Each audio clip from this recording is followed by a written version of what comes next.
Welcome to the fourth session of the St. Paul's Ministry of Defense, where we equip students to articulately defend the truth claims of Catholic Christianity.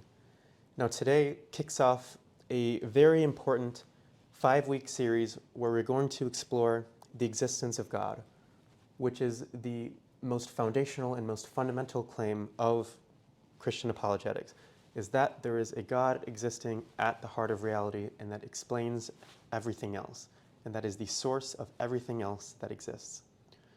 Now, God is not only important for Christianity and for apologetics.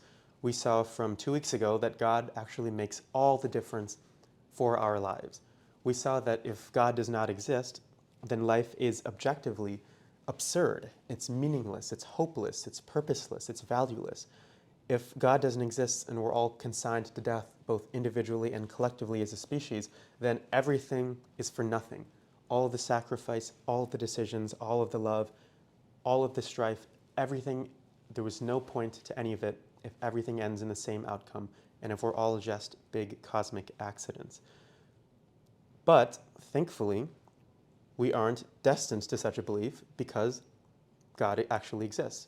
And so we saw last week that God and the immortality of life are necessary ingredients for a meaningful life and should therefore propel us to have a desire for God to exist. This week and over the next 5 weeks, we're going to be exploring the objective case for why we should actually believe that he exists. Because, reality could just be a dark, cold place. It's not enough just to say that because a worldview makes us feel warm and fuzzy that therefore we ought to believe it. We do need some actual evidence for our beliefs, at least if we want to be confident in them. And so that's what this next investigation is going to be about, the existence of God. We're going to spend a few weeks where we develop arguments for his existence, and then we'll spend a couple of weeks where we'll defend God against the case against his existence. So my fundamental claim broadly, but then especially here at St. Paul's, if I could only proclaim one statement for the rest of my life, it would be this tripartite claim. God exists, has revealed himself to mankind in the person of Jesus of Nazareth, and is seeking intimacy with each and every one of us. Now, the first part of that claim is going to be critical, because if God doesn't exist, then everything else falls apart. There is no divinity of Jesus, there is no church in a mystical sense, and there is no divine intimacy. So God and his existence is going to stand at the center of everything that we're going to do over the Syrian Ministry of Defense, which is why we're spending such a big time going over his existence, a 5-week chunk. So that's the goal for the next 5 weeks. Now, you might be asking what you can get out of this, especially if you're a student who hasn't yet engaged with apologetics in a meaningful or profound way, or if you haven't really studied philosophy or systematic theology. You might be wondering, what can I, as a newbie, actually get out of this? So I've identified 3 things that absolutely everyone can hopefully get out of this. At least everyone can get at least one of these 3 things from this 5-week endeavor. First, ideally, and most ambitiously, you can stock your arsenal. Maybe you just get really lucky and things just click. Maybe this thing hits you and then you get it and you're ready to go. You're ready to use these arguments in an evangelistic or apologetical context starting tomorrow. That's great, right? That's obviously the best case scenario. That's the ideal. But that is certainly not the expectation, and it's certainly not what you should think is going to happen. So more modestly, I think if you are somebody who doesn't get things right away, which I certainly wasn't, then you can at least get an idea of what you like and what you don't like. So we'll see in a few minutes that there are different avenues for arguing for God. Some are going to be more philosophical, some will be more scientific, some will be more ethical or moral, kind of stemming from that individual human experience. And so you're going to get an idea of what interests you and what you're good at and what's going to best fit your skills. So if you go through today's presentation and you think, I really didn't understand a lot of that went way over my head, that's way too abstract for me, then maybe you'll respond more to the scientific ones or the moral ones. So at the very least, you'll get an idea of where to spend your time studying when you do actually choose an argument to defend and to master, to be able to pull out of your pocket at any time for the rest of your life when you're in contact with somebody who's asking you for reasons why they should believe in God. And at the very, very, very least, I'm hoping that you can at least get a confidence boost. So if things really don't make sense to you, if they make sense a little bit but not fully for you to not only be able to articulate it, but even to fundamentally understand it, then I hope you can at least see that there are objective reasons for believing in God that might carry you through those difficult times when you do face anxiety and doubt. You can go back to these presentations and you can at least be reassured in your belief. So that's at least the bare minimum goal for these 5 weeks, is to at least get a confidence boost for your belief in God. Now, if we're going to spend the next 5 weeks arguing for God's existence, I think it's appropriate to first define what God actually is. So the most famous definition for God historically was formulated by the English monk Saint Anselm of Canterbury, who's also a doctor of the Catholic Church. So he defined God as that which none greater can be conceived. So God is the greatest conceivable being. So the greatest conception of a thing that could be formed, that would be God. And if anything greater could be conceived of than that thing itself would be God. So if you think that, a definition of God that you've heard is lacking in any way, if you think, that's not the best thing a being could be, then that new thing would actually be God. So God is greatness itself. There's nothing that could even be, in principle, greater than him, by definition. And what does that entail? I think it entails perfection. So I think that God is best defined as a perfect being. Now, perfection for philosophers means the possession of every great-making property to the maximal degree. So a great-making property is something that is valuable in itself and that makes a being greater if it has that than if it didn't. So this would be something like intelligence, right? It's a greater thing to be intelligent than to be unintelligent. So a perfect being would have that. It would have strength, it would have goodness, it would have faithfulness and loyalty and everything else. It would have existence. It would even have necessary existence, right? If it could fail to exist, then it wouldn't be perfect. It would seem like it would be better if it had necessary existence, if it couldn't fail no matter what, if it was always going to be there. So think about any property that would make something better. God would have that, and he would have it to the maximal degree. So he wouldn't just be supremely powerful, he would be all powerful or completely powerful or all intelligent or all knowing or all good. That's where you get all those traditional omnis from. So God is a perfect being. He's a metaphysically necessary being, as I just said, so he's not something that could fail to exist. He's always going to be there no matter what reality ended up looking like. He's a foundational mind, so he's ultimate, he's foundational to everything that exists. He's at the heart of reality, and he fundamentally is a mind-like structure. He's not a thing, he's personal, he's a mind. And so if we want to generate a list of different attributes he would have, he's simple, he's ultimate, he's personal, omnipotent, omniscient, omnibenevolent, and everything else that we've come to believe about God in the Western school of thought.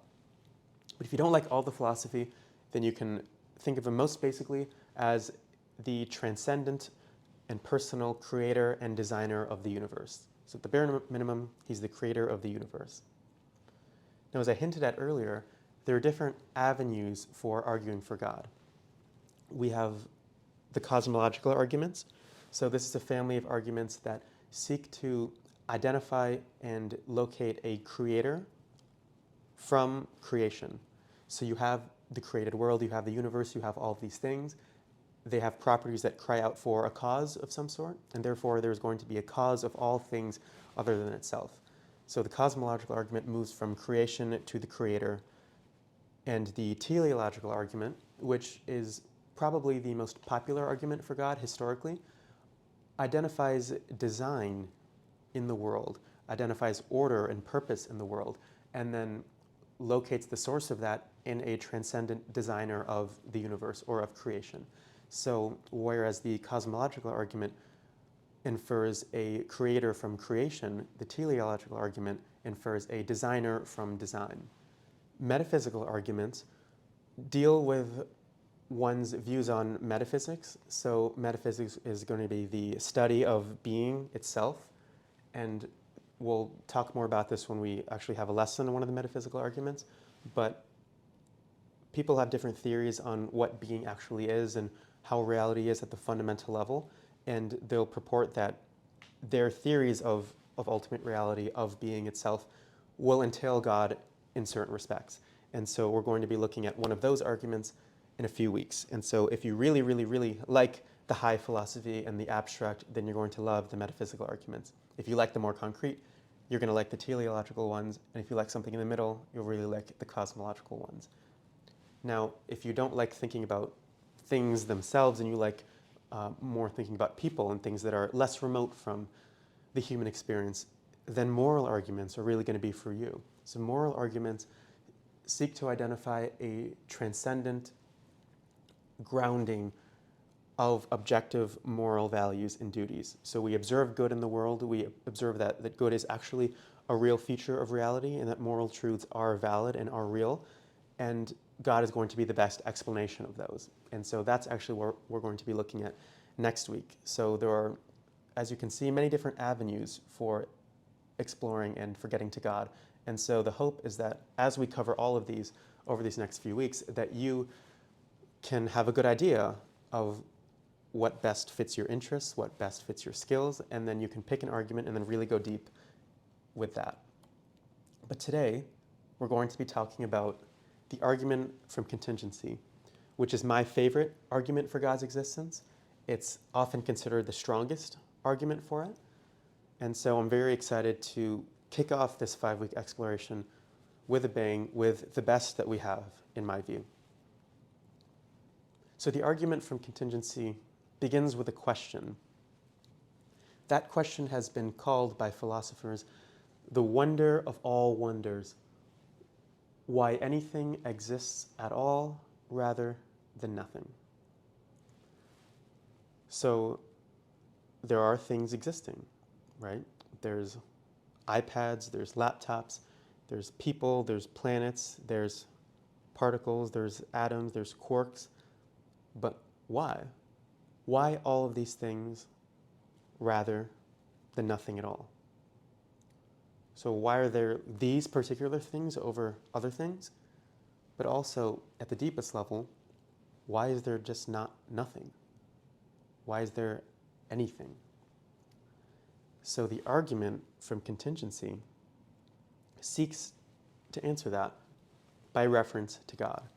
So the aim of the argument is to show that God is the best explanation for why anything exists at all rather than nothing. And like all cosmological arguments, there are two stages to the argument. The first stage is to show that something necessary exists. So why is there something rather than nothing? Basically because something had to. There's a necessary being. And the second stage is to identify that necessary being with God. So something necessary exists, and that thing is God. That's going to be the goal of today's argument. The formal deductive formulation of the argument is going to be as follows. There's going to be a lot of big terms here. We're going to define all of them, but I want to just give you the argument so you can have an idea of a roadmap of where we're going to go today. So premise 1, something exists, especially something contingent. For any particular contingent concrete beings, there is an explanation of the fact that those beings exist. The explanation of the plurality of those contingent concrete beings that exist is a necessary concrete being at the foundation of reality. The attributes belonging to such a necessary concrete being are those that are traditionally associated with what everybody understands to be God. Therefore, God exists. And now we're going to address each and every one of these premises in turn. So let's begin with premise 1, which is the mundane premise that something exists.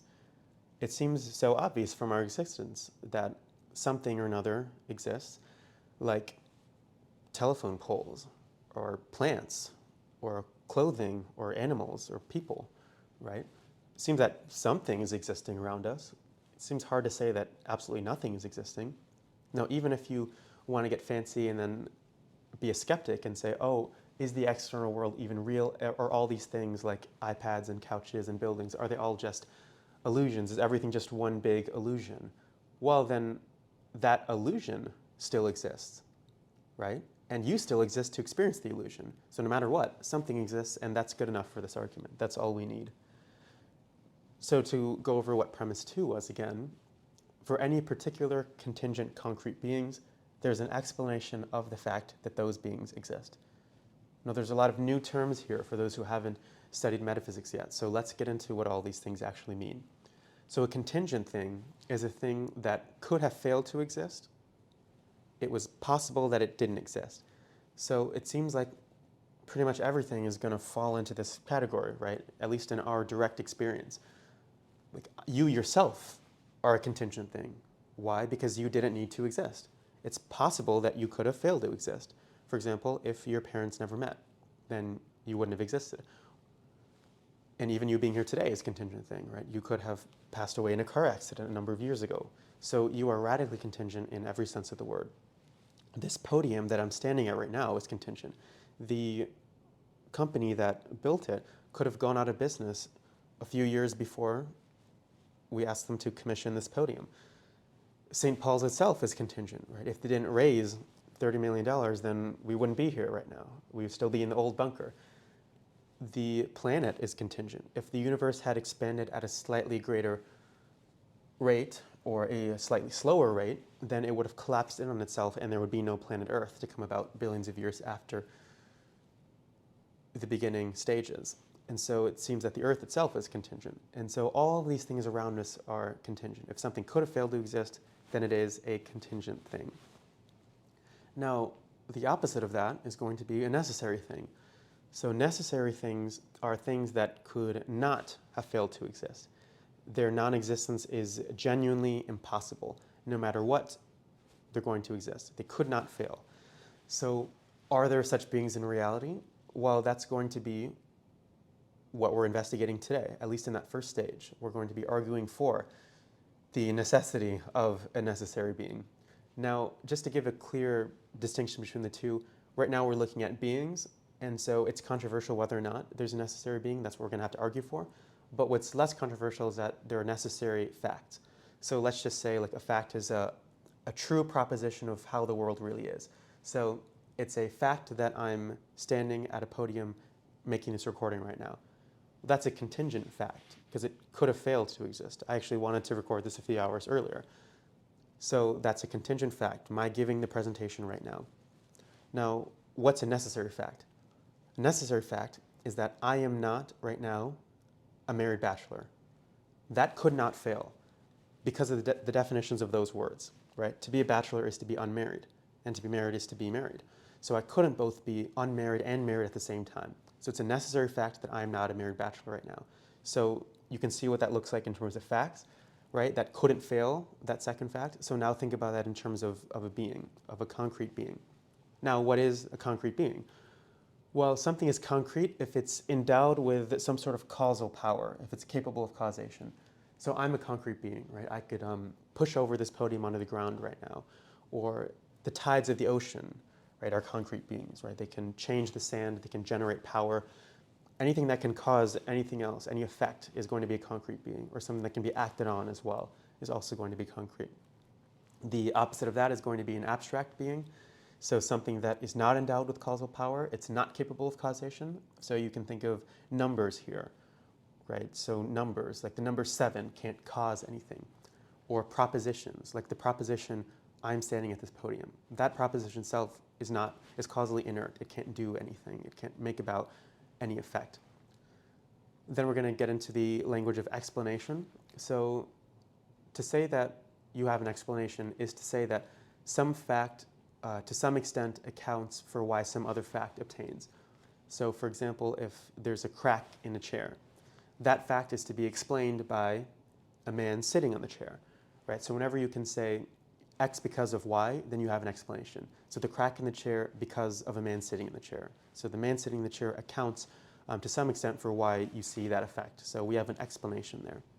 So that's a very modest definition that we're working with here. Now, a slightly more stronger one is the idea of causation. So we can define causation as X causes Y if X brings Y into being. So my parents caused me, that is to say, they brought me into being. I went from non-being to being as a direct result from them. This PowerPoint was caused by me. I brought it into being. So now that we have those key terms out of the way, let's take a look at that second premise once more. For any particular contingent concrete beings, there's an explanation of the fact that those beings exist. Now, we're going to reformulate that because that's very fancy, that's very technical, and that's not how I want you to think about it for the next several slides as we motivate that principle. So here's what I want you to actually think. Here is that explanatory principle, that second premise, in a very basic form. Whatever is contingent has a cause. That's going to be the principle we're working with here. And we'll see why we need to use all those fancy terms later. But at its core, what I'm basically saying is that anything that's contingent has a cause to explain its existence. So that's called the explanatory principle. So now let's actually get into motivating the explanatory principle. So I am going to list 4 reasons here for why we should believe in it, that contingent things have causes, and then give 2 reasons why we should want to believe in it. So some pretty bad consequences that would follow if we don't believe it. So the first is what's called inductive generalization. So just looking around at the world of contingent things, it seems that they either always have causes or we just haven't been able to identify them yet. But we never see an instance where you just have a contingent thing that exists inexplicably, that doesn't have an explanation. So I'm here because of my parents. The podium's here because of the carpenter. The building's here because of the contractors and the donors. The planet's here because of the phenomena in the universe that preceded it. Right? So it seems that everything that's actually around us that could have failed does have a cause to explain it. We can think of hundreds, if not thousands, of examples from our own life. And looking at the universe, we can get to billions, if not trillions, of examples of contingent things requiring causes and actually having them. So it seems that the vast array of the data of the human experience and our exploration of the material world and of reality reveals that contingent things require causes. That's our universal experience. There isn't one counterexample to that. Secondly, a priori intuition. So just reasoning from the armchair, if we just put on our philosophical minds and not look around, but just actually think about the nature of contingency. Think about what it actually means to be contingent. What it means is that that thing could have genuinely failed to exist. It could genuinely have not been here, but it is here. So if something really possibly could have not existed, but yet it does exist, then I think it cries out for an explanation of why it landed on the side of existence when it could have easily landed on the side of non-existence. It seems rational and plausible to think that an explanation is required there, right? It could have gone one way, but it did something else. So why did it do that when it could have gone the other? And it itself isn't going to be able to explain that because that would amount to self-causation, but you need to actually be around in order to cause yourself. So it's going to need to be something else. So it's going to need to be a cause. So it seems from just about reasoning about the nature of contingency and causation that contingent things are going to require a cause to explain their existence. Thirdly, this causal principle, this principle that contingent things require a cause, helps us to make sense of why we don't observe chaos. So it provides us with a relatively simple explanation of why we don't see unpredictable chaos, right? Arbitrary chunks of matter aren't just popping into existence uncaused everywhere all the time, right? Let's imagine that unexplained states of existence are possible, right? Say that there's a pair of protons that has no cause or explanation that can just pop into being, right, without a cause. Well then, why aren't there things popping around us all the time? It doesn't seem, if they have an explanation, that we can assign any meaningful probabilities to that, right? To say, oh, it's just improbable that things around us are popping into being, right? If it's inexplicable, if there's no rules or laws or causes governing it, then there could be an infinite number of things that pop into being in front of us. But yet, we've never seen that. And it doesn't seem like we will ever see that. It doesn't seem like a tiger could just pop into this room right now and start running around. It seems like in order for a tiger to exist, there needs to be causes. It needs to have tiger parents. And so if you don't have this explanatory principle, if it's not true that contingent things require a cause, then I think we're at a loss to explain why we just aren't seeing contingent things popping in everywhere. Now, a simple explanation of why we don't see this unpredictable chaos is that they can't. Contingent things can't pop into existence. They need a cause. They need order. There's rationality involved. There's goal-directedness involved. There's explanation involved. That seems to be the big thing here. That's why we don't see unexplained and unpredictable chaos, because we have an explanation-based account for why contingent things exist. Namely, they have a cause. They can't just spontaneously pop into being. Fourthly, the causal principle allows us to avoid an inexplicable boundary between the contingent explained and the contingent unexplained. So even if you don't think that, okay, contingent things always need a cause, surely you must admit that at least sometimes they need a cause. And it seems like from our universal experience that most of the time, or at least so much of the time, they need a cause. So then if you're going to say sometimes contingent things need a cause, and in fact a great number of times, but also sometimes they don't need one, then what explains the difference, right? What's the difference between the contingent things that need a cause and the ones that don't? Between the contingent explained and the contingent unexplained, right? What's the difference between the ones that needed a cause in order to exist and ones that just exist without a cause, that just pop into being or exist inexplicably? Well, it doesn't seem to be any property between them. It doesn't seem like size is going to matter, or that shape is going to matter, or that level of energy is going to matter, or age, or anything else. So all these things don't seem to make a difference as to whether or not they're going to need a cause in order to exist.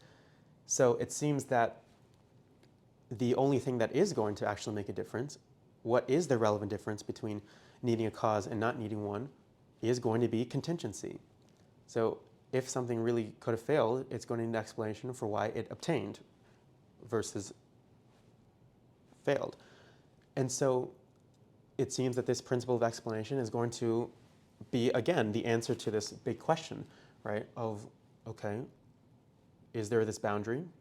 Well, we have a simple answer. No, there isn't a boundary. The boundary is actually between contingent and necessary, right? So contingent things are going to require a cause. And if you deny that, then we're left with this unsolvable puzzle about why some need causes and why some don't. But that question doesn't even need to be answered if you're going to deny that some don't need causes. So it allows us to avoid that inexplicable boundary. Fifth, it allows us to avoid radical skepticism, the causal principle does. So let's assume that it is possible, for the sake of argument, that contingent things can exist without explanation. Then what are we to say about our sense perceptions in our experience of the external world? So for example, when I have the perception of a train heading in my general direction, we would like to think that I have that perception because there really is a train heading in my direction, and the image of the train is reflecting on my retina, which then connects to my brain. So there is the explanation for my perception of the train. The explanation is that sequence of causal events, right? First there's the visual sensation, and then the transportation of that information of the neurons to my brain. But if you're going to say, so you have an explanation-based account, right, from one stage to the other in that whole sequence. But if you're going to deny that contingent things require causes, that they require explanations, then how can I be confident that my perception of the train is actually tracking reality, right? If the perception could just exist without a cause, then I may not have been sensing the train. Maybe there was no train at all. And so this would hold for all of my other perceptions and thoughts as well. If they can just pop into my being, if they're not actually tracking something in the external world, if they're just kind of popping into my brain unexplained without a cause, then I can't even be sure of anything in the external world around me. I can't even be sure that there is an external world around me, that I'm not just a brain in a vacuum or something like that. And so it seems that if you deny a powerful causal principle here that says that contingent things require causes, you're going to be reduced to radical skepticism, which would render you unable to actually believe in the world around you, which is a pretty horrible consequence. And sixth, this kind of explanation-based reasoning, this causal principle, is implicit in the natural sciences that we all know and love. So just think about the nature of scientific inquiry and explanation. So in scientific inquiry, scientists seek to explain natural phenomena by uncovering the underlying principles and mechanisms and causes that govern them. The process inherently assumes that there are reasons or explanations for why things happen the way that they do. From the apple falling from the tree in Newton's case to galaxy formation in ours. Science succeeds precisely by seeking deeper explanations of observations. So for example, consider evolutionary theory. Evolutionary theory seeks to explain the diversity of life forms and their adaptations through natural selection and other mechanisms like genetic drift. The theory presupposes the intelligibility of the natural world and the existence of reasons or explanations for the development of those adaptations over time. And so it seems that whenever we look at the natural sciences and we're looking at phenomena in effect, we always have causes. We always say, okay, there's a reason why this natural state of affairs is the way it is versus any other. So if you're going to deny that things have causes, that contingent things have causes, it seems like you're going to completely undermine the field of natural science, which relies on that principle, which relies on explanations. So we've seen 6 good reasons why we should believe in this explanatory principle. And apart from that, it just has some theoretical virtues as well. So firstly, it's simple, right? Contingent things require causes. What makes something require a cause is that it's contingent. That's simple. And in science and in philosophy, we prefer simple theories because they have less parts. And if they have less parts, then that means there's less things that need to go right in order for the theory to be true. It has predictive power, so it explains why all of the contingent things in our experience have causes because they need to have them. And it's empirically adequate. This has been verified again and again in the natural sciences. So to look at premise 2 once more, for any particular contingent concrete beings, there is an explanation of the fact that those beings exist. Now remember, what that really means is that every contingent thing has a cause. That first sentence there is a fancy way of saying the second one. So let's take that base, right, that second one, which is the main building block from which the first is constructed, and let's add a couple things to it. So from every contingent thing has a cause, let's add a couple of features. So if that holds for singular things, that seems like it's going to hold for a plurality of things as well, right? If I say, okay, there's an explanation for why, John Locke had a cause, it seems like, he's contingent. I can ask the question, okay, why do all the human beings exist? I can say, oh, it seems like there's going to be a cause of all the human beings that existed, right? Because the collection of human beings is still itself going to be contingent if it's made up of all those contingent members. So it seems like that's going to hold for that as well. I can ask, why are there any human beings existing?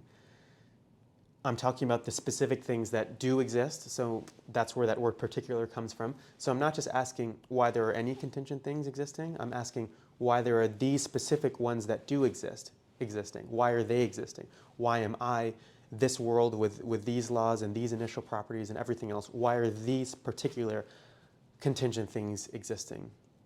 I've added the concrete as well. We're going to skip over abstract things for this conversation because it's not needed for the argument. And then I use the language of explanation here rather than cause, just to be more modest. And so this second premise is basically just a formulation of that explanatory or causal principle. So now we're ready to move on from premise 3. So premise 2 is this causal principle, that contingent things require a cause. But I'm specifically looking at all of the contingent things that do exist, and why specifically these ones exist. And now I'm going to say that these have a cause. So premise 3, the explanation of the plurality of those contingent concrete beings that exist is a necessary concrete being at the foundation of reality. So let's say a bit more about that plurality. So I'm referring here to the plurality of all the contingent things that exist. Similar to if I were to say, okay, why do any apples exist, right? I'm not even kind of just thinking about them as one big group, like what's the cause of the group? I'm just asking, why are there any apples existing? Even if you want to add that all up, right? So why does, apple 1 exist, apple 2, apple 3, and just kind of combine them all into one phrase? I'm just referring to all of them at once. So I'm not saying there's one like big contingent thing that includes everything else and I'm asking for a cause of that. I'm merely just referring to all the contingent things at once. So I'm referring to the plurality of all the contingent things that do exist. And then I'm asking for why they exist. Right? What is the explanation for the group or plurality of all the contingent things that exist? right? The iPads, the people, right? The planets, everything. What's the explanation for why any of them exist and why these particular ones exist? Well, it seems like the explanation is going to need to be external to that collection, to that plurality, if we're going to avoid circularity. So if we grant that contingent things have explanations, then what is the explanation for why the plurality of contingent things that we observe actually exists in the first place? And moreover, why these contingent ones and not other ones, right? So the explanation for why the plurality exists cannot itself be a contingent thing, because that would be circular. That's included in the plurality of contingent things that needs to be explained. So for example, if I ask the question of why any apples are existing, and particularly the ones that do exist, you couldn't explain why those apples exist by reference to one of those very same apples, because they are part of the group that needs to be explained. So if I'm asking the question of, okay, why are there all the contingent things that exist? Why do they actually exist? You can't say they exist because of some contingent thing, because that's included in that very group that needs to be explained. I'm asking why that itself exists, and that's going to be part of that plurality. Now, we already know that, contingent things require explanations. So we know that there needs to be an explanation. So what is it going to be if it can't be something inside of it? If it can't be something in the plurality? Well, if it's in the plurality, then it's contingent. And if it can't be something that's contingent, then we're going to need to look at something that's necessary. So the totality or the plurality of the contingent things that exist rests upon a foundation that has necessary existence. The explanation for why anything exists and for why these particular contingent things exist is a necessary being that brought these contingent things into reality, that brought them into being. Because again, right, we're asking the question, we've already demonstrated that contingent things require explanations. And if that holds to individuals, there's no reason why it shouldn't hold to groups or pluralities as well. Right? If I can ask, why does a human being exist? Why do I exist? I can surely ask, why do any of the human beings exist? And it seems like their contingency, the contingency of all the human beings, is going to cry out for an explanation of why they're human beings. And so I'm now applying that to all of the contingent things that have ever existed, that do exist, and that will ever exist. What is the explanation for them? We know they need to have explanations. We've already demonstrated that. So what is it going to be? The thing is that it can't be another contingent thing, because that itself needs to be explained. So that can't be the ultimate explanation. So if we're going to need an explanation, and it can't be contingent, it's going to need to be a necessary thing. It's going to need to be something that couldn't have failed to exist. Its non-existence was impossible, and that explains all of the contingency, because it caused them, it brought them into being, and it explains itself because it exists by the necessity of its own nature, plausibly. And so now we're able to answer that question of why is there something rather than nothing? Because something had to exist, and that thing that had to exist caused all the stuff that didn't need to exist. So that's the explanation, that's a complete explanation for the world around us and for reality. Now that's a pretty significant consequence there, right? That's a pretty significant result that we've achieved here, because we've come to an answer of that age-old question of why there's something rather than nothing. That seems to be the most basic question that you could ask in your entire life. Before you could ask, what do I do with my life? Who am I? What's the universe? What's God? It seems like what's going to precede all of that is just existence itself. Why is there even anything here? And now we have an answer to that, because something had to be. There's a necessary being. There's something that couldn't have not been here. And that thing brought everything that didn't need to be here into reality. So that's a pretty significant result that we've achieved. Now, as you can imagine, there's going to be some pushback. And so I've compiled here 3 of the most important objections to the arguments we've seen for a necessary being or for a necessary being itself.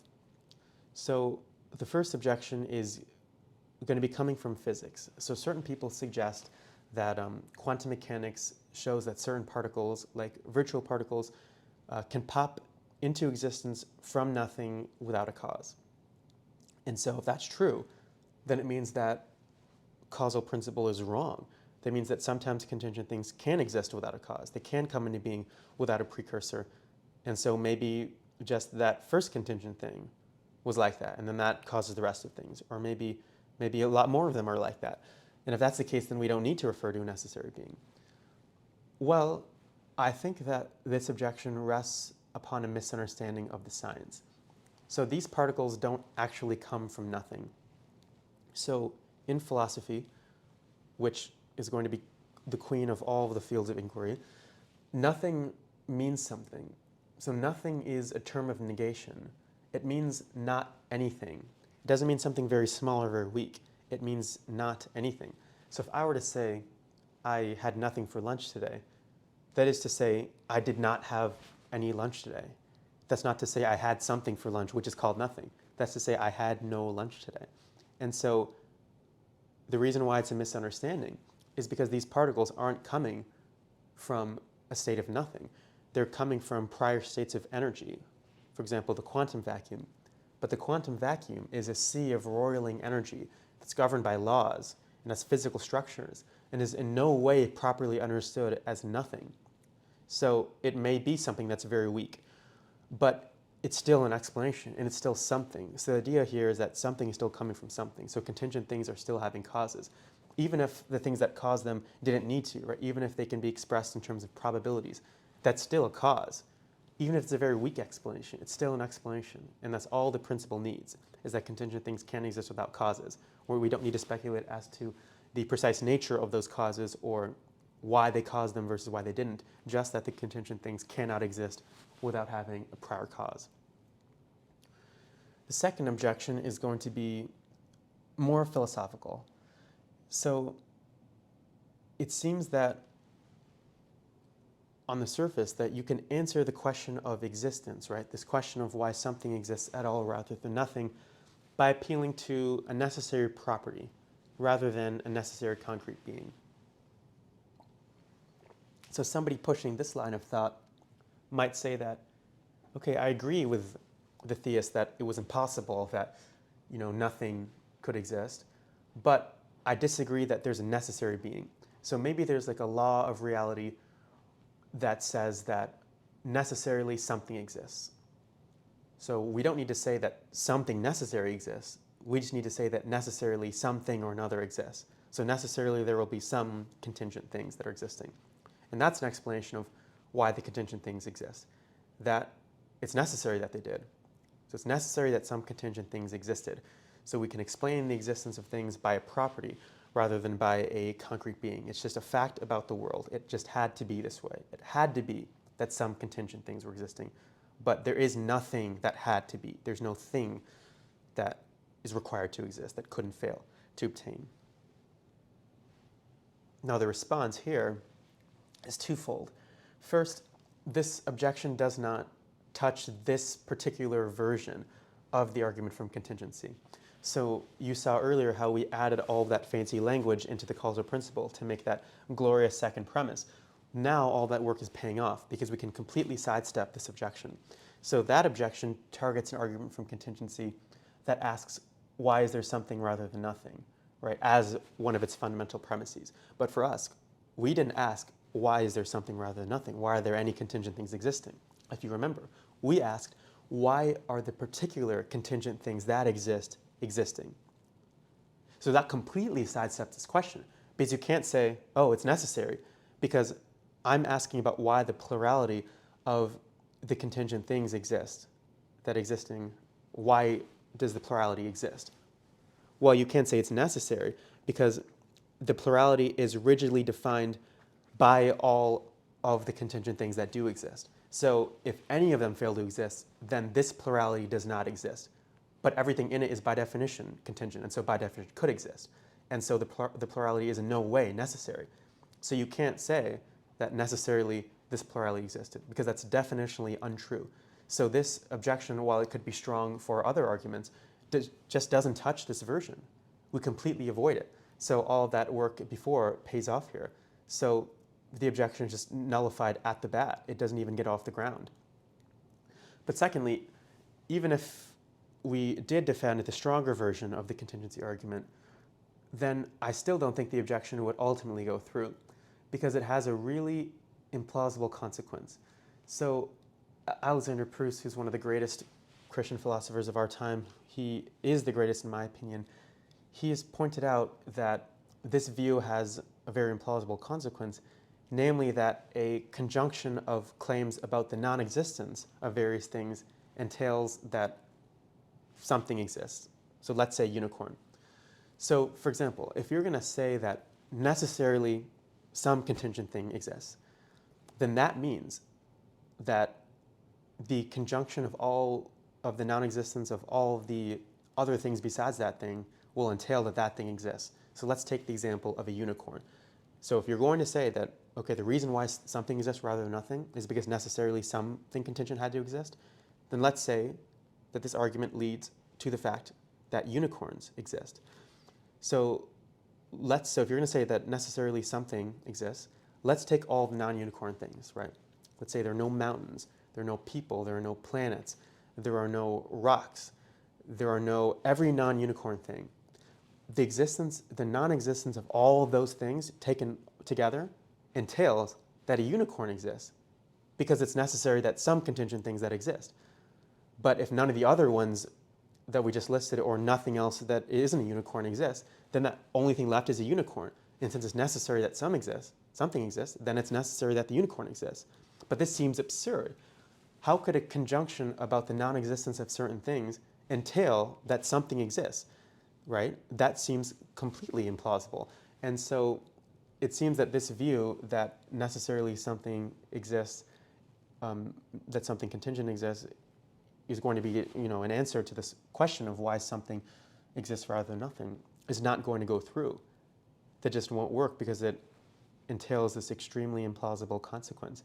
So it seems that, first of all, it doesn't even touch this particular version of the argument, but even if we used the stronger version, even if we used a more traditional version, it still wouldn't ultimately go through because of such a consequence that's just unacceptable.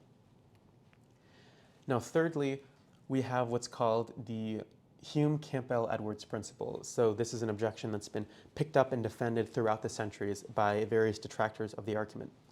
And their basic claim is that if you can explain every part of a whole, then you can explain the whole itself. So the explanation can be entirely internal with each member. So I'm asking for an explanation of the plurality of the contingent things that exist, right? Why does that plurality exist? Why do all the contingent things exist? Now, here I am, right, high and mighty, this necessary being guy, this external explanation guy, and I'm trying to say, oh, you need something external to explain the group, to explain the plurality. Now, Hume, Campbell, and Edwards are going to say, hold on a second, not so fast. If you can explain each individual member, then you don't need to look externally. You can just explain each member, and therefore you've explained the group or the plurality. So let's say, for example, you've got a group of 3 guys standing at the corner of Lake and Langdon. Now, I might want to come and ask, okay, what's the explanation for that plurality? But, it's going to need to be something outside of it, maybe. But it seems that you can explain the group by explaining each individual member. So maybe Matthew is there because he needs to catch the bus to go to class. Maybe Mark is there because he's meeting his girlfriend there. And maybe Luke is there because he felt really sick and just needed to take it easy for a few minutes before he resumed his journey over to college library. So there we go. We've explained why that group of 3 guys is there by explaining why each of the 3 is there. So we've explained the individuals, and therefore we've explained the group. And so perhaps, as the objection goes, if you can do that with this group, then why can't we do it with the group of all the contingent things that exist? So why does this contingent thing exist? Why do I exist? Because my parents. Why do my parents exist? Because of their parents. Why do the first human beings exist? Because of their evolutionary hominid precursors. Why do they exist? Because of their precursors. Why do they exist? Because of those initial forms of life.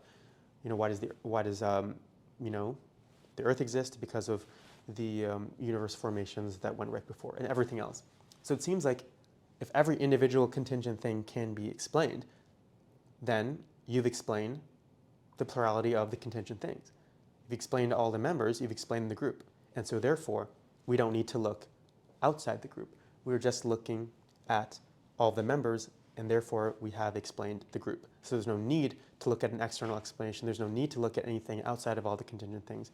We just have something that is inside. We have a complete internal account. We don't need to look externally. So it seems pretty powerful right on the outset. But fortunately, we have good responses to this objection. So first, I do want to concede that the explanation of a whole can sometimes be constituted by an explanation of each part, but I don't think that can happen all the time, right? So, for example, there are cases that it's not plausible. So let's say that you have a geometry book. So this is a response to this objection that was posed by the great mathematician and philosopher Leibniz. So he actually co-develops calculus independently of Newton. And so Leibniz is working with this textbook he has of Euclidean geometry. And he's asking, okay, why do I have this textbook here? Well, because it was copied from another textbook, right? It was written, several thousand years before this. Why was it? Why did that textbook exist? Because it was copied from another one, which was copied from another one, which was copied from another one. Now let's just say that goes all the way back to Euclid. Now let's say that he himself was not the originator of that textbook. Let's say he copied it from somebody else. Well, let's just say then it was copied from all of eternity. So then we have this, you might ask, okay, well, why do the geometry books exist, right? I'm going to come in and ask that question. And if somebody answered that by saying, oh, well, let's just look at why each individual one existed, because it was copied from another one, that goes back, eternally, that can go back from infinity. And so therefore, we've explained every single one because it was copied by another one. So therefore, we have an explanation for why the geometry book exists, for why they all exist. Each one was copied from a different one. That explanation of all the members constitutes an explanation of the whole group. Will that be a satisfying explanation? It doesn't seem so, right? Because I'm still going to ask, why are there geometry books to be copied in the first place? Why are there any books that are even there to be copied, right? And moreover, why are they geometry books and not physics books or not literature books or not non-Euclidean geometry books? Why are they specifically of this sort? And so it doesn't seem like that by having an explanation for every member of the chain or of the sequence that you've explained the sequence itself. It seems that you still need an explanation for the chain of why there are any books to be copied in the first place. And so I think the same thing of contingent things, right? Even if you can explain every contingent thing by reference to another one, I still want to ask why there are any of them existing in the first place and why there are these particular ones versus any other. Right? Why are these ones that are causing other ones and not other ones that are causing them, right? So it seems like it's not going to be a satisfactory explanation. It seems we are still going to need to have an explanation of the plurality of that whole sequence. Now, thirdly, I think we can say that the existence of things seems to be explanatorily prior to the activity and the activities of those same things. It seems that being precedes doing. So if you're going to say, okay, there's this infinite series of producers that are causing other things, right, in the chain. Well, that infinite series of producers is explanatorily posterior to, well, an infinite series of productions is explanatorily posterior to an infinite series of producers, right? It comes after that. It seems like you need the producers in order to do the producing. So you can't explain the existence of contingent things by the activity of those contingent things, because I want to ask, why are there any producers in the first place? Why are there any things causing other ones, right? It seems that you need to have the actual thing before you can look at the activity of that thing. So I think in no way does this Hume-Campbell-Edwards principle actually rule out the necessity of an external cause for the plurality of contingent things that exist. It seems like you still do need to look outside. So now that we've established that there are good reasons for regarding a necessary being to be the best explanation for all the contingent things that exist, now we can move on to an analysis of what that being would have to be like. So premise 4, which is a long time ago at this point, states that the attributes belonging to such a necessary concrete being are those that are traditionally associated with what everybody understands to be God. So now that we have established the existence of this foundation, of this fundamental reality, I think we can now ask, okay, what is it actually like, right? What can we say about the nature of fundamental reality? What can we say about the nature of this necessary being? What would it have to be like? It's the necessary foundation of existence. It's the explanation for everything else. It's the cause of everything else. It's the first cause, therefore. It's the uncaused first cause at that. So what does it need to be like, right? What sort of attributes would it need to have? What does it mean to be an uncaused first cause? And so now we're going to demarcate what sort of attributes it would need to have. And we're going to begin with pure actuality. So I'm going to argue that the first cause needs to be a being of pure act. So for Aquinas and for Aristotle, actuality is how something is, and potentiality is how something could have been or how something could become. So, for example, my actuality would be how I really am right now. So, for example, my actuality with respect to my weight is, let's say, 160 pounds. And my potentiality for my weight would be, let's say, 152 pounds, 162 pounds rather, if I had eaten a lot of food over the last week, or 158 pounds if I'd been fasting over the last week. So it seems that I'm this sort of combination of actuality and potentiality. There's how I am and how I could be, right? For Aquinas, we're going to be composite beings in that way, where we have both. We have a little bit of act and then a little bit of potentiality. And so for Aquinas, all of us are going to have this. Everything in reality is, in fact, going to have this, except for God, except for the first cause. Well, could the first cause be like this, right? Could the first cause be a composite? Could it have both actuality and potentiality? So it has some actuality, right? It is how it is, but could it have been any different? Well, I'm going to say no.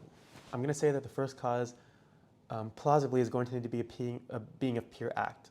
So a being of pure act is a being whose potentiality is indistinct from its actuality. There's no difference between how it is and how it could have been. The two coalesce, they're identical. So for God, there is no potentiality. He couldn't be any different from how he is. And I think the first cause is going to need to be like that. So let's imagine if the first cause had any sort of potentiality to it. Let's say the first cause, that necessary foundation, I'm going to use those two terms interchangeably from here on out. Let's say that it could have been different in some other way. Then I think that's going to, in some sense, make it a contingent being. I think remember what it means to be contingent. You exist, but you didn't have to. So I think if you have an intrinsic attribute, one of your central attributes or properties is contingent, if it could have been different, I think that's going to make you a contingent being, or at least make you contingent in some important way. But if you're contingent, then you're going to require a cause. You're going to require an external explanation. But we have already established that this is a wholly necessary being. It's the foundation of reality. It's the first cause. So there can be no prior cause. There can be no prior external explanation for why it is the way that it is versus any other way. So therefore, it's not going to have any potentiality to it at all. There's nothing that's determining it to be one way over anything else. It is the way that it must be, and it has no capacity for any potentiality in how it could have been or for how it could change. It is the only way that it could be. And so I think the first cause is going to need to have zero potentiality to it. It's going to be everything that it could be. And so therefore its actuality and its potentiality coalesce. They're the same thing. And so therefore the first cause is going to be what Aquinas calls actus purus, a being of pure act. It's a being of pure actuality. And I think that pure actuality entails infinitude, entails infinity. Because if the first cause has any sort of intrinsic attributes that are finite in some way, they have some level, right? Then it seems like, okay, it could have had slightly more than that or slightly less than that. It seems it could have been different in some way if it's finite. But again, if it could be any different, then it's going to be contingent. And it can't be the first cause then. It can't be the necessary foundation. So therefore, in order to avoid that arbitrariness and that potential to have been slightly greater or slightly less, right, by plus or minus some small alpha, then I think it's going to be arbitrary and it's going to necessitate explanation and it's going to be contingent. And so therefore, it's going to be ruled out as a necessary being. And so therefore, in order to avoid that, we're going to have to postulate that the first cause is going to be infinite. So now we've deduced two properties of the first cause. It's purely actual and it's infinite. So we're building this case and we're going to see what happens at the end of this great story. I think that the first cause, the necessary foundation, is going to need to be something supernatural rather than a natural being. And nothing natural seems to be metaphysically necessary, right? So science talks about contingent things, things that don't have to exist and be the way that they are. But more robustly than that, science talks about natural or physical things. But natural or physical things have properties that have degrees. They have, for example, a certain amount of heat, or power, or charge, or velocity, or mass, or entropy. So if the foundation were something physical, like let's say some philosophers like Graham Appy argue that the necessary being is that Big Bang, it's that initial Big Bang or that initial state of the universe.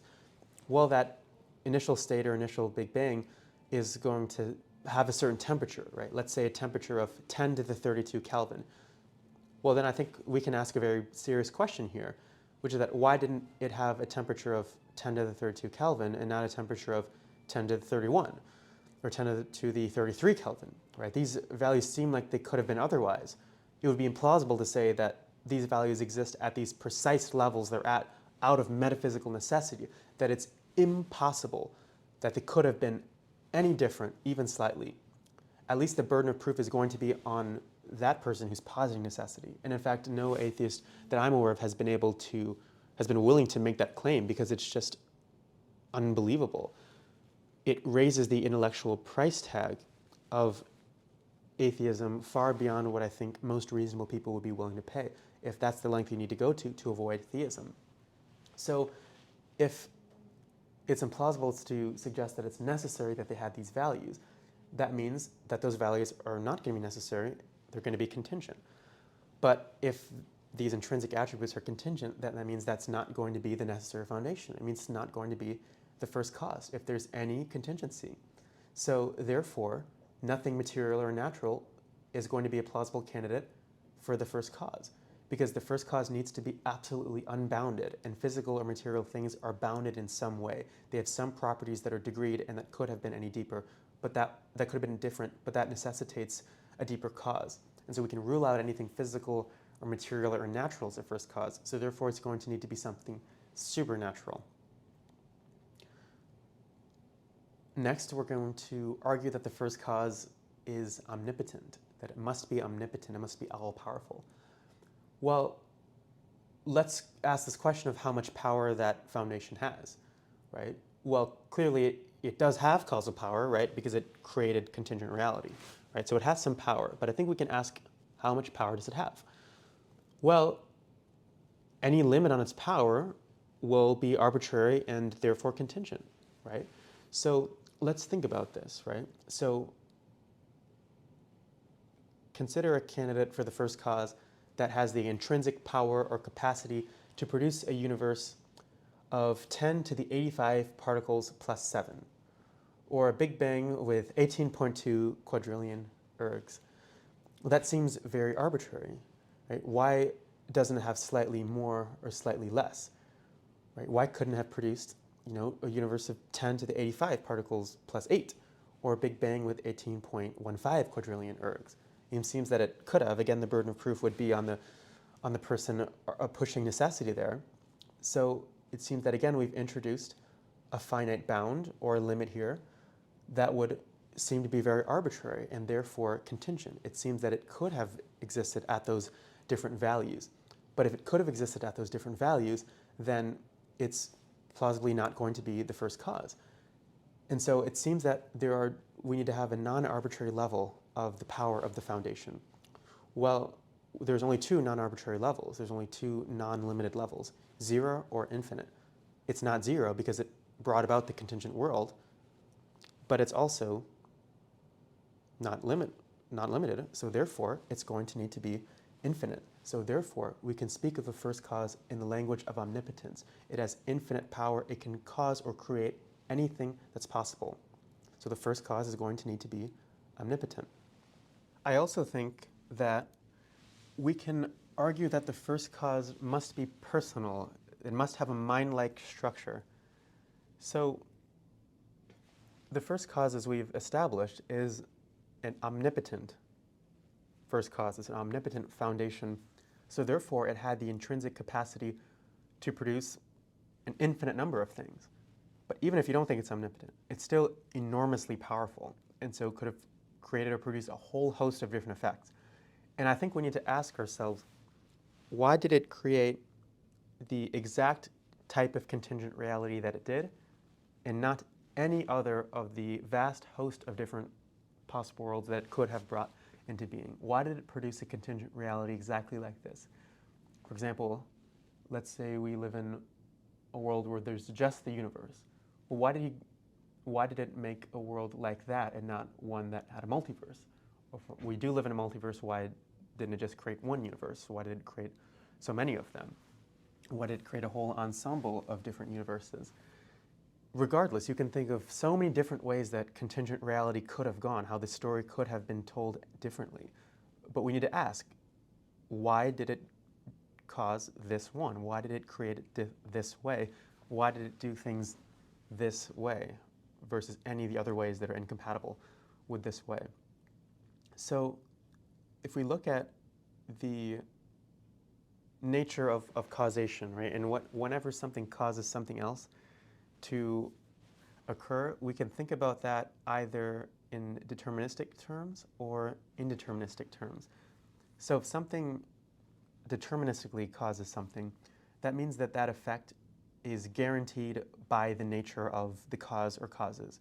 So for example, if I took a match and lit it against a matchbox and all the conditions were right, it's always going to strike, right? That effect is determined by the nature of the causes, right? Those effects are necessitated in a certain sense because of the laws of chemistry, laws of physics, and then the physical structures of those different objects in question.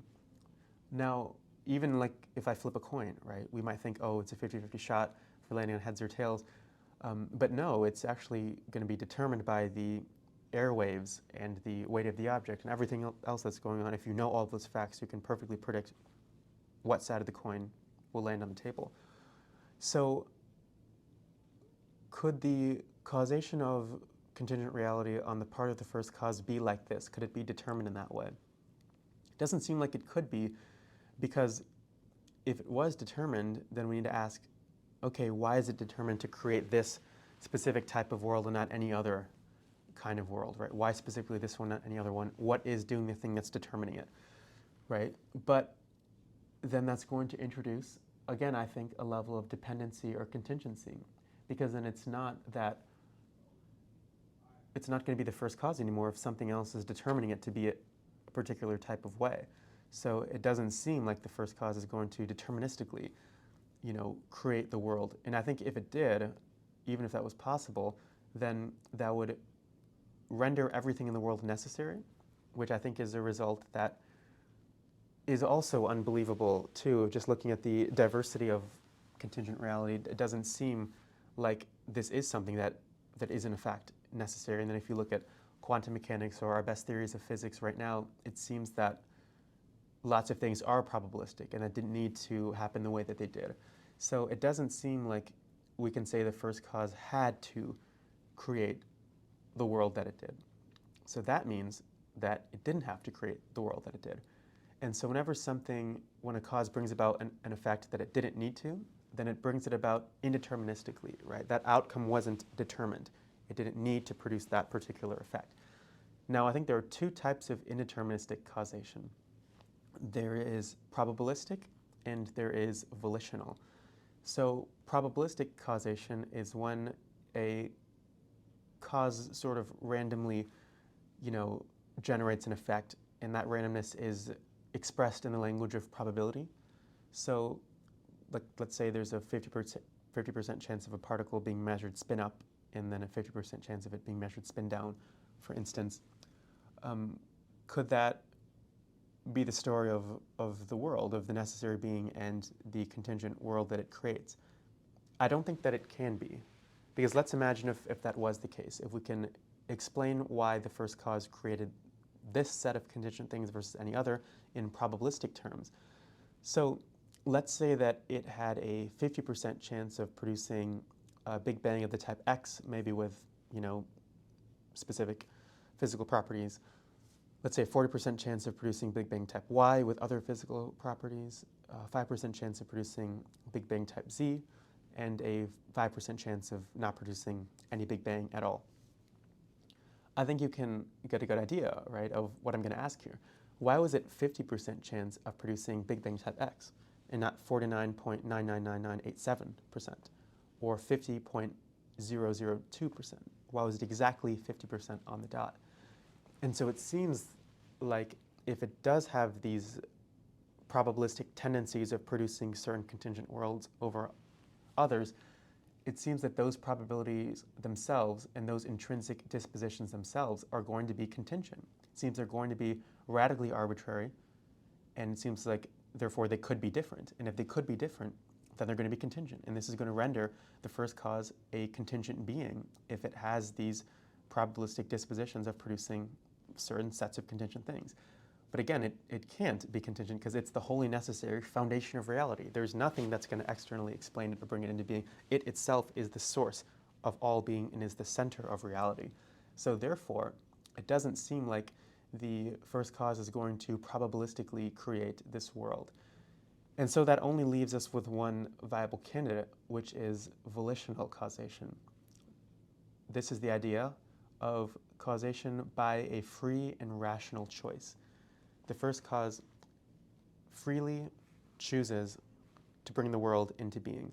And that free choice is motivated by reasons, perhaps the fitness of certain worlds over others, maybe like a world like this that has this level of suffering versus a world that has an endless amount of suffering that good couldn't be brought from.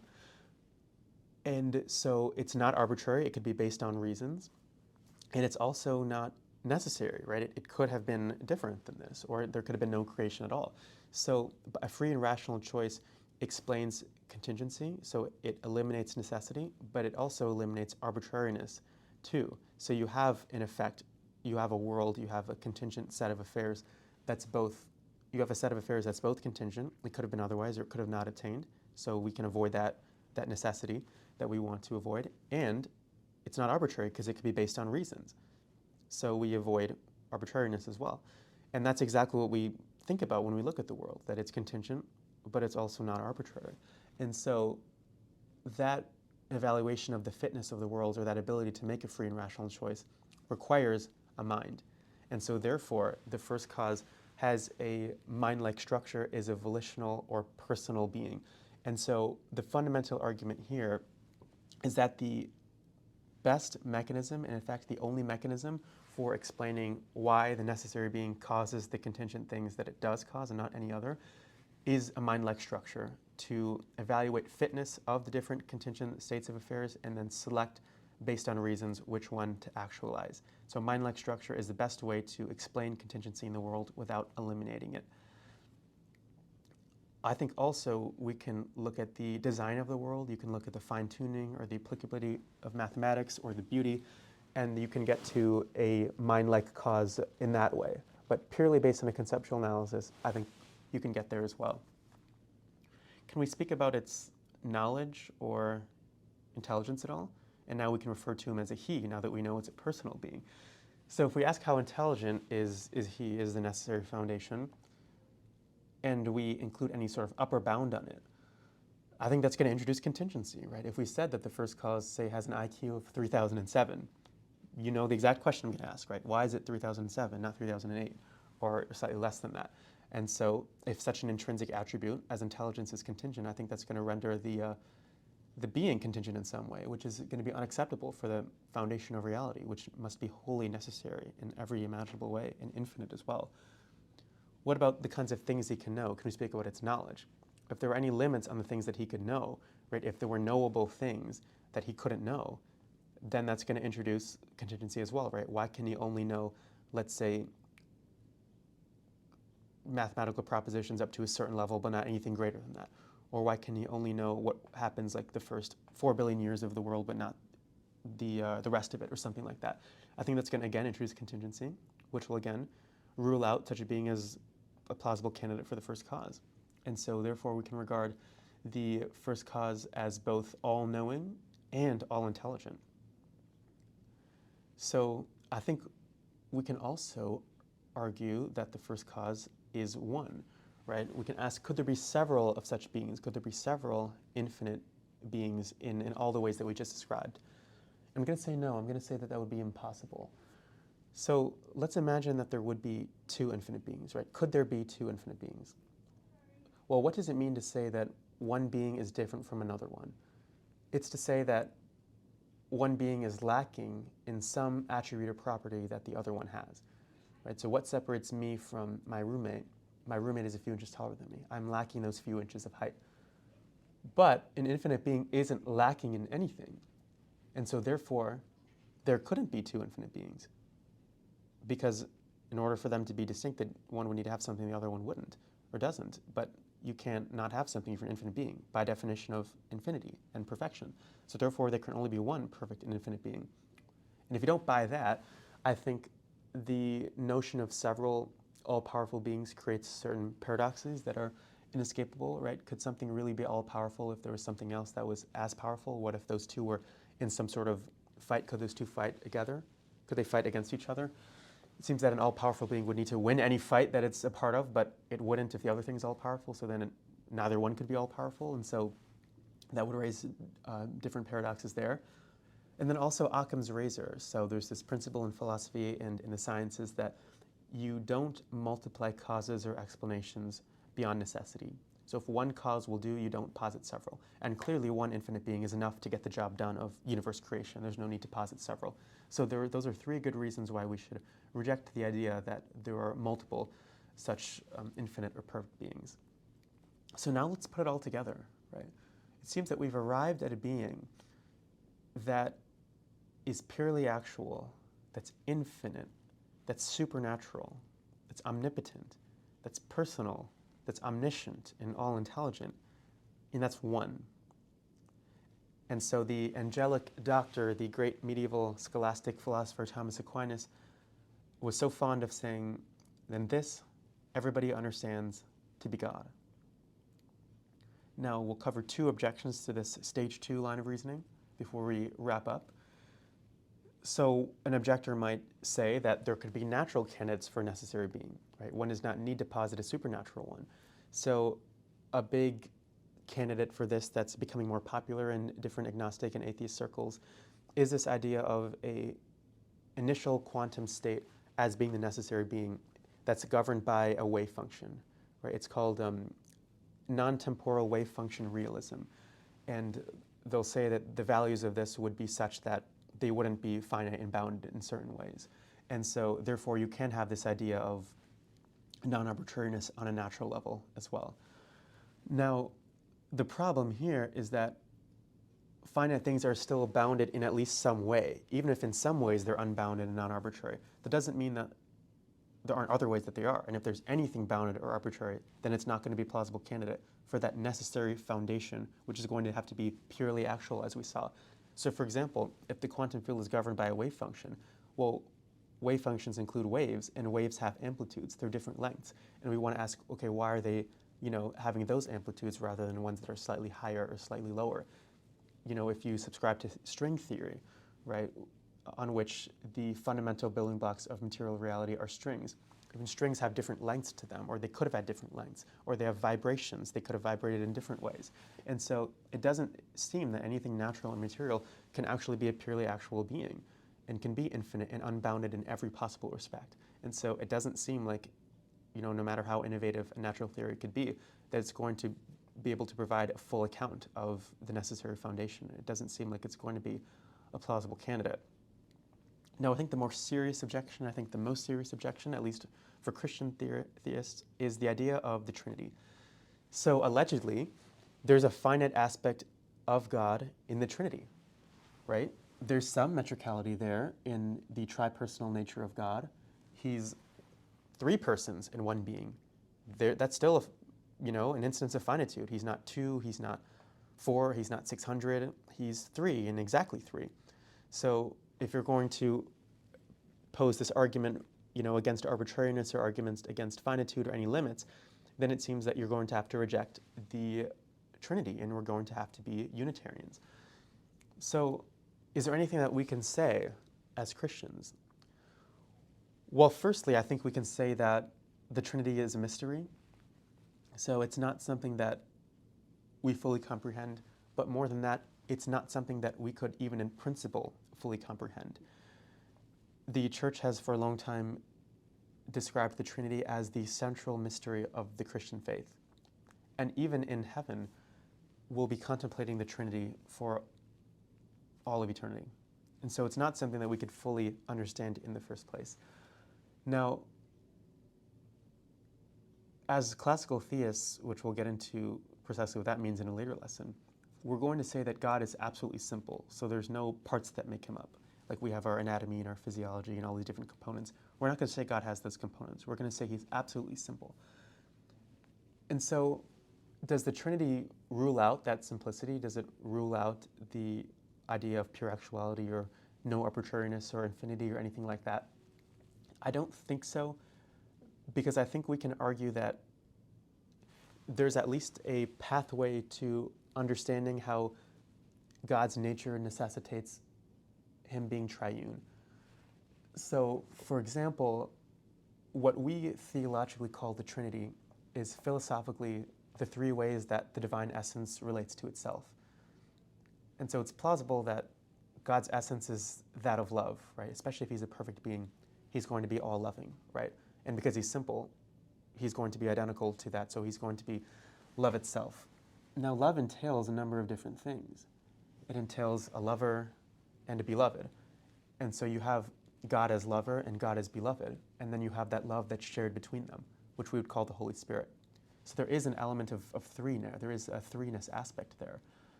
God also, as an omniscient being, is essentially a knower. He essentially possesses knowledge. And so you have God as knower, but you have to ask, what is he knowing?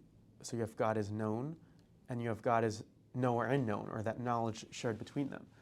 So you have the Father as a knower and a lover, the Son as beloved and known, and the Spirit as a knower/lover, and is known/loved. And so it could be the case that flowing from the essence of love and knowledge and an understanding of binary relations, we might deduce a tripersonal understanding of God. And so this is important because if we said that the Trinity meant that there are somehow three parts to God or even three features to God, then I think we would be in big trouble. I think that would be arbitrary or indicative of the type of finitude that we need to avoid in demarcating the first cause. But I think that we can't avoid that if we understand the three persons of the Trinity to be, in some sense, metaphysically derivative beings. So their beings are grounded in the single being of God's nature, which is essentially relational. Right? He's essentially a knower and a lover. And so the doctrine of the Trinity is at least plausibly compatible with infinity and simplicity if the Trinity is derived from basic facts about binary relations. Right? So that's just who God is to be triune, and we at least have the beginning of a story for why that could be the case. And of course, it's ultimately mysterious as well. It's the central mystery. It's something we cannot fully comprehend. Now, the objector might first, respond to that and say that's unsatisfying. And I think there we can concede that it's not entirely satisfying, but at least it's a plausible direction that we could go in, and it does show how at least it's possible that God's nature does necessitate there being exactly three and not any more or any less than that. Now, another thing that an objector could say is, okay, well, if you're going to carve out this exception for God, if we're going to say that, okay, so God, he just essentially is this way, and so he's necessarily finite in some way, could you say that the universe or something like in the material world is like that too? No, I'm going to say no. First of all, I'm not going to say that God is finite. I don't think that him being a Trinity is actually a finite aspect of him. I think that actually flows from his infinity, from the fact that he's all loving. And just the basic breakdown of what love entails and what it necessitates, you're going to get to 3. So I don't think that it's a finite property of him in the first place. But there is still an aspect where it's not infinite, right? It's still 3 and not something that's unbounded. There's still a boundedness there. So can we say that, okay, just as God has to be this way, that maybe there's something about the universe that makes its, let's say, initial heat level or something this way in a metaphysically necessary sense? And I don't think so. I think that for natural things, there's just a sense of radical contingency that's just inescapable. And there's certainly no reason to think that it would necessarily have this heat level or have this level of string length, and that it's inconceivable or impossible on a metaphysical level, not even on a physical level, but on a metaphysical level, that it could have been any different from the way it is. I think that the naturalist would have an extreme burden of proof there that would just be way too heavy to bear, whereas with the Trinity, at least we're dealing with something that is supernatural, so it's not something that's measurable and that's easily identifiable why things are bounded in the way that they are, as we can see in nature. We're dealing with something that's inherently a mystery, and that the church has called such way before we've come up with this argument.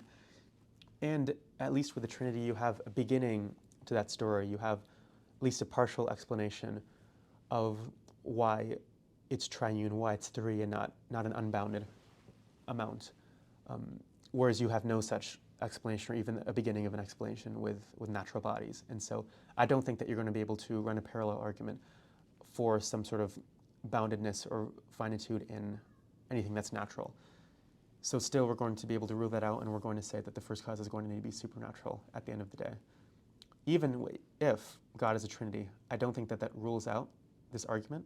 I don't think that this argument from limits, as we've relied on, actually is going to necessitate Unitarianism. I think we do have the ingredients of a picture of why the Trinity does flow from the necessity of God, as much as maybe we can, at least right now, in our current systematic theology and philosophy of religion, and maybe as much as we can get as humans who can't fully understand the mystery of God.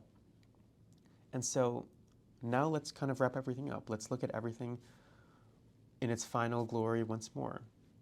So premise 1, something exists. Premise 2, for any particular contingent concrete beings, there is an explanation of the fact that those beings exist. Premise 3, the explanation of the plurality of those contingent concrete beings that exist is a necessary concrete being at the foundation of reality. The attributes belonging to such a necessary concrete being are those that are traditionally associated with what everybody understands to be God. Therefore, God exists. And so we have arrived at what I consider to be the most powerful argument for God's existence, and what I believe to almost be tantamount to proof of God's existence. So whenever you hear somebody ask, what reasons are there to think that God exists? You can answer by saying, God is the best explanation for why anything exists at all rather than nothing. The deepest question that we could possibly ask ourselves in this life is why there's anything rather than nothing at all. And God is going to be the only thing that makes sense of that. That's as good of a reason as you could hope for why I think that he exists. Thank you very much.